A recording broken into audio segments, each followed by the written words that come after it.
there is no particular way or sequence in which you have to describe the topic which you are given or you have opted for. So it is completely on your discretion that how you want to explain the disorder or the topic which you are given. Mainly it follows this way.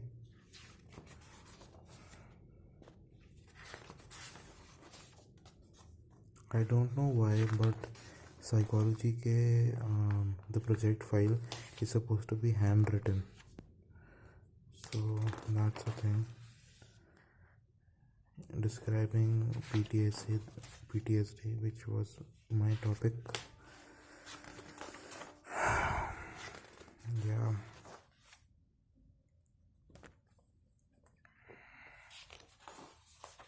Then you have the case study. Now here things get a little bit tricky. You have to follow the particular way in which I have written stuff here. So you can take screenshots if you want to. Then you have the demographic data. Then you have the personal history. Then you make a pedigree chart. Then you have personal history here, family history, developmental history, school history, occupational history.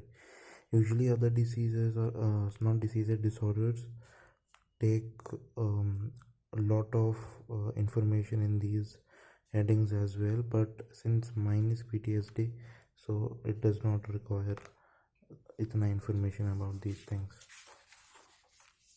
Then you have assessment and stuff. Observation, that what was your observation that when he came, the subject came in your site, impressions and recommendations. And finally this thing, you don't know that